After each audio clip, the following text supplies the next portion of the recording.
احنا كنا بيت بيفطر متأخر، فانا مش قادرة افتكر كويس قوي فوازير امال فهمي اللي كانت بتيجي في رمضان على الراديو كانت بتيجي قبل الفطار ولا وقت الفطار ولا بعد الفطار. بس كل اللي فاكراه ان ماما كانت بتبقى مستفردة بالراديو في المطبخ، واول ما بسمع موسيقى البداية بتاعة الفوازير بعرف ان خلاص احنا قربنا نفطر نجهز في الحلقات الاخيرة. فانا عارفة الفوازير كانت بتيجي يعني بمنتهى البساطة، لو دورت على يوتيوب هلاقي مقاطع من الفوازير، بس ما كنتش عارفة بالظبط الوقت بتاعها امتى. ففي الحتة دي اقدر اقول ان انا وقعت تحت تأثير حاجة كده شبه نظرية تأثير مانديلا.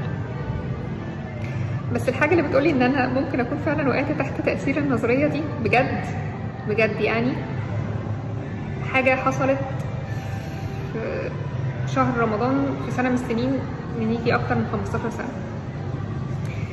اولا تجارب سعاد حسني في الإذاعة اللي أنا لقيته منها مش كتير، بس اللي فاكراه منها مسلسل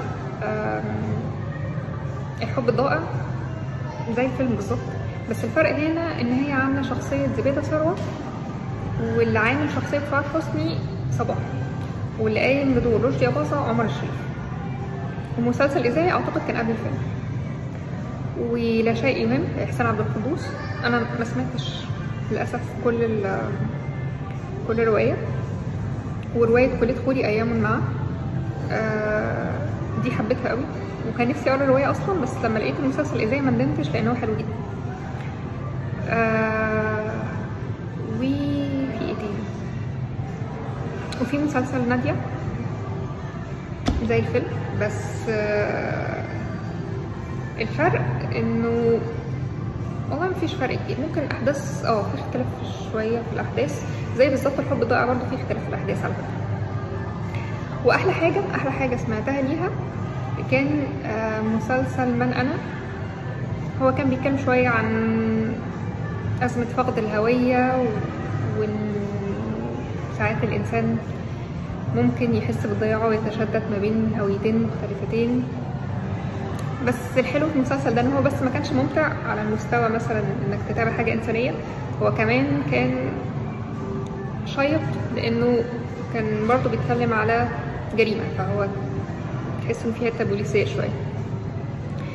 حاجه بقى اللي انا حاسه ان انا وقعت تحت تاثير النظريه دي بسببها، انه في رمضان اللي انا كنت بتكلم عليه ده من اكتر من 15 سنه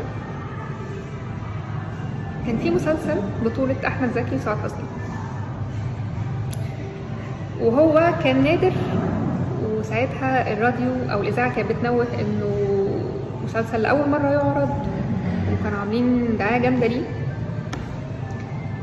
ووقتها كانوا بيختبروا الناس هيعرفوا ازاي صوت البطلة من لما تقول اسم مقطعين زي مثلا نمنة أو سمسم، بس هي كانت بتقول طقطق، سعاد حسني كانت بتقول طقطق، وكانوا عايزين الناس تعرف مين البطلة من صوتها وهي تقول الاسم اللي من المقطعين ده. بس انا وقتها قعدت اعصر مخي قد كده عشان اعرف صوت مين، واتصدمت لما عرفت ان هي سعاد حسني. اللي فاكراه من المسلسل ده ان هي كانت صحفية اعتقد، وكانوا بيتكلموا على انهم عايزين يعرفوا المنتج ده ايه، تقريبا في الاخر طلع لبان اصلا. ومش فاكرة أحمد زكي كان بيقوم بدور ايه، يعني شخصيته كانت ايه مش فاكرة. بس من كتر ما أنا فاكرة أحداث دقيقة جدا ودورت على النت قد كده عشان أعرف المسلسل ده اتعرض امتى أو اسمه ايه حتى، مش قادرة أفتكر خالص، مش عارفة، مش لاقي حاجة كمان. فحاسة إن ممكن يكون أنا ما سمعتوش ولا حاجة، وممكن يكون ده تأثير النظرية، لأن في ناس بتبقى في أحداث كاملة حصلت هما بيقولوا ما الكلام ده ما حصلش، احنا ما شفناش ولا عشنا ولا حاجة. زي ما بالظبط أنا برضه حاسة باليأس، لأنه الناس بتقسم لي، الناس أعرفها بتقسم لي إنه نزل في مصر في فترة ما شيبسي بالملوخية. أنا إزاي ما شفتوش؟ أنا مش فاهمة إزاي ما شفتوش، بس أنا ما شفتوش في الوقت اللي أنا سمعت فيه المسلسل ده. خلاصة، بمناسبة رمضان كل سنة وانتم طيبين.